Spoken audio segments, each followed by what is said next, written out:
Welcome all of you in online teaching learning process. We have started paper number 9 in organic chemistry, unit number 3, metals, semiconductors and superconductors. And in our last video we have seen classification of solids as conductors, insulators and semiconductors on the basis of band theory. And in this video we will see details about the semiconductors, their types as intrinsic and extrinsic semiconductor, and applications of semiconductors. So first we will see details about the semiconductors. Classification of material on the basis of energy band. So in which semiconductor, that is semiconductor material, are those material whose resistivity lies between conductor and insulator.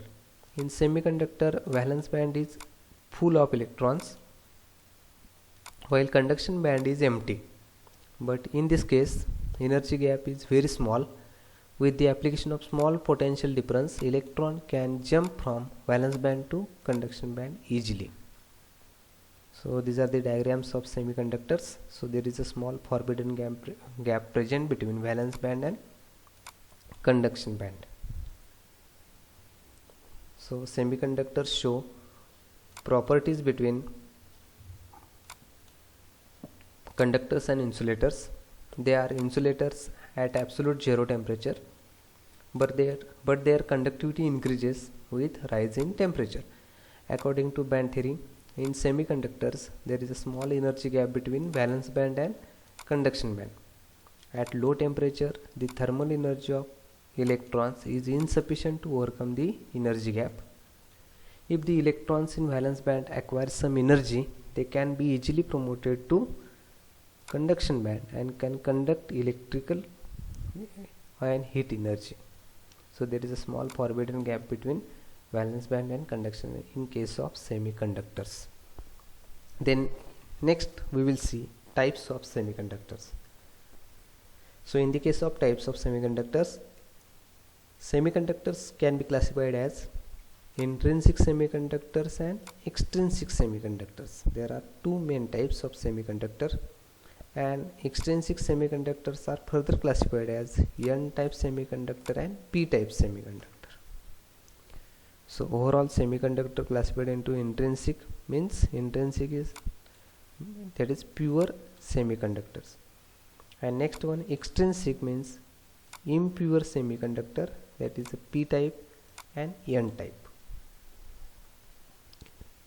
So in case of intrinsic and extrinsic semiconductors that are free of doping impurities are called intrinsic semiconductor, that is the pure form of semiconductor, and semiconductors formed after adding impurities are called extrinsic semiconductors. So these are the difference between intrinsic and extrinsic semiconductor. Then first we will see details about the intrinsic semiconductor, that is a semiconductor which is in its extremely pure form is known as an intrinsic semiconductor. Silicon and germanium are the most widely used intrinsic semiconductors. Both silicon and germanium are tetravalent in nature, that is each has 4 electrons, valence electrons, in their outermost shell. So this is the diagram of silicon atom, and there is a 4 valence electrons in outermost shell. Each atom shares its 4 valence electrons with its 4 immediate neighbors, so that each atom is involved in 4 covalent bonding. So their 4 covalent bondings are formed with neighboring silicon atoms, as like this diagram. So in case of intrinsic semiconductor, consider normally pure semiconductor at 0 Kelvin, at absolute zero temperature. There is no electrons in the conduction band. So in the case of valence band, which is filled one, and conduction band is empty one at absolute zero temperature. But as temperature increases, a small fraction of electron is thermally excited into the conduction band, and leaving the same number of holes in the valence band. As temperature increases, valence band filled and conduction band is empty, but it contains some fraction of electrons, and here some fraction of holes are created here at as temperature increases. So here that is silicon crystal is formed, in which there is a covalent bonds are formed, 4 covalent bonds are formed with neighboring electrons, and when energy is supplied here, then electron is excited from valence band to conduction band, and here hole is created as like this diagram. So this is the diagrammatic representation of intrinsic semiconductor. So here valence band fully or partially filled and conduction band empty or partially filled, and there is a small energy gap between valence band and conduction band. So energy band diagram of intrinsic semiconductor at absolute zero temperature, and when temperature increases, that is first diagram represent there is a small forbidden energy gap between valence band and conduction band, but as temperature increases, some of the electrons goes from valence band to conduction band, and this type of phenomena is called as intrinsic semiconductivity. So we have studied that in case of intrinsic semiconductor, here at low temperature semiconductors are basically insulator, but at high temperature they can conduct electricity. Such an electrical conductivity of semiconductor is called intrinsic conductivity. Such solids are known as intrinsic semiconductors. That is, a semiconductor which is obtained by heating an insulator is known as intrinsic semiconductor. Examples are pure silicon and germanium.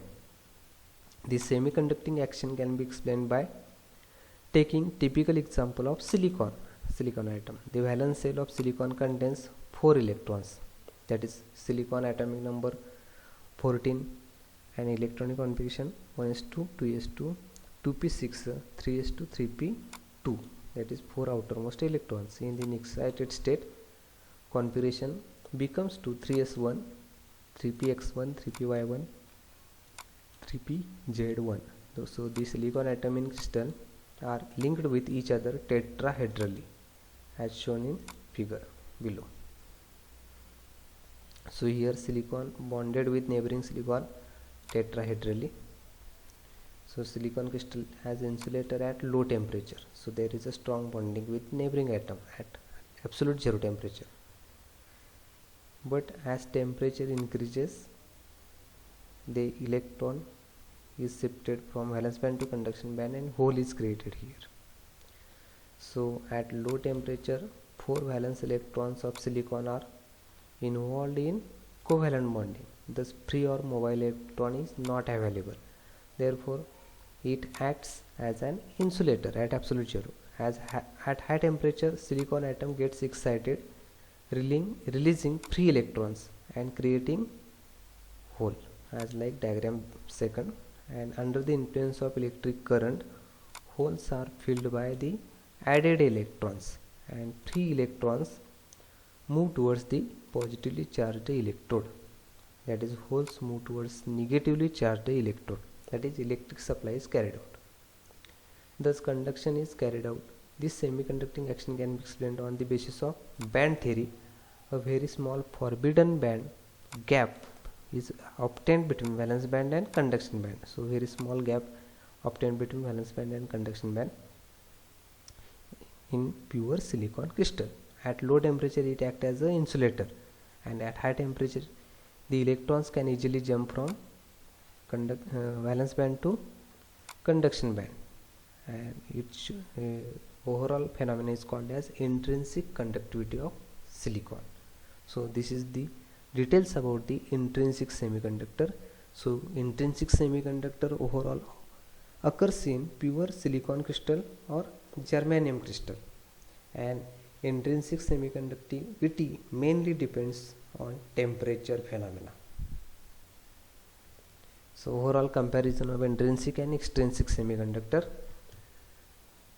First one, intrinsic semiconductor, it is in pure form and it is formed by adding trivalent or pentavalent impurity to pure semiconductor. Holes and electrons are equal, but here in extrinsic, number of free holes are more in p type and number of free electrons are more in n type. In next video we will see details about the extrinsic. Then Fermi level lies in between valence band and conduction band, but here Fermi level band lies near valence band in p type and near conduction band in n type.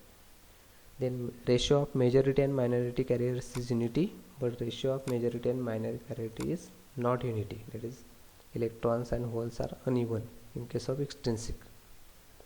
So this is the details about the intrinsic semiconductor. So thank you all of you for listening this video.